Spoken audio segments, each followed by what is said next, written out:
आप सभी लोग अच्छे से जानते हैं कि अल्टीमा की ब्लॉकचेन ट्रोन से फॉर्क हुई है, क्योंकि जो उसका एल्गोरिथम है वो डीपीयूएस है और सेम अल्टीमा का भी जो एल्गोरिथम है वो डीपीयूएस है। बट इंटरेस्टिंग बात आपको ये बताऊंगा, बहुत सारे लोगों को ये लगता है कि कंपनी के सीईओ ब्लॉकचेन के अंदर में कुछ कुछ चीजें करते रहती हैं, ये चीजें इनके हाथ में, ऐसा क्यों करते हैं, ब्ला ब्ला बहुत सारी बातें ऐसा लोग बोलते हैं। बट एक्चुअल में क्या आपको पता है कि ट्रोन की ब्लॉकचेन के ऊपर में भी अटैक होते हैं, लगातार ट्रोन की ब्लॉकचेन के ऊपर में अटैक होता है और ट्रोन की जो टीम है वो अपनी ब्लॉकचेन को इंप्रूव करने के लिए बहुत सारी चीजें करती रहती है। ये शायद बहुत कम लोगों को इसके बारे में पता है। मैं यहाँ पे कुछ चीजें आपके सामने यहाँ पे शेयर करना चाहूंगा ट्रोन की ब्लॉकचेन के बारे में कि रिसेंटली कुछ समय पहले ही ट्रोन के ऊपर में 14,500 जो वॉलेट है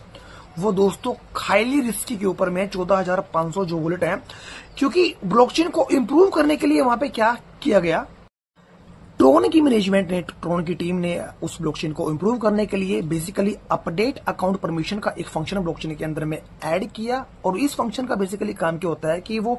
अकाउंट की सिक्योरिटी को बहुत ज्यादा बढ़ा देता है। बट अटैकर्स ने इसको भी एक्सप्लोर करने का, इसको भी नुकसान पहुंचाने का वहां पे फाउंड करने का जो तरीका था वो ढूंढ लिया। और कमाल की बात दोस्तों ये है कि लगभग 14,500 से ज्यादा जो वॉलेट हैं वो यहाँ पे राइट नाउ हाईली रिस्की हैं। डाटा ये बोलता है कि 2024 के अंदर में भी लगभग Q4 की बात करें तो at the end year of 2024 वहां पे भी 2000 से ज्यादा जो वॉलेट थे वो हाईली रिस्की थे और उन वॉलेट के अंदर में जो फंड था लगभग $31 मिलियन से ज्यादा वहां पे फंड था। तो दोस्तों इसका सीधा मतलब एक ही बात है, यदि ब्लॉकचेन के अंदर में इंप्रूवमेंट नहीं होगा, इनोवेशन नहीं होगा तो हैकर्स क्या करेगा, जितने भी यूजर्स के वॉलेट उस ब्लॉकचेन के अंदर में हैं तो सारे के सारे वहां पे जो फंड है वो लॉस हो जाएगा, चोरी हो जाएगा, वो थेफ्ट हो जाएगा। तो ब्लॉकचेन चाहे वो अल्टीमा की हो, चाहे वो ट्रोन की हो, चाहे वो इथेरियम की हो, चाहे वो पॉलीगॉन की हो, लगातार इनोवेशन होता रहता है। तो हमें पैनिक होने की जरूरत नहीं है, अपनी नॉलेज को हमें एनहांस करना पड़ेगा कि राइट नाउ अल्टीमा की ब्लॉकचेन के अंदर में जितने भी इनोवेशन हो रहे हैं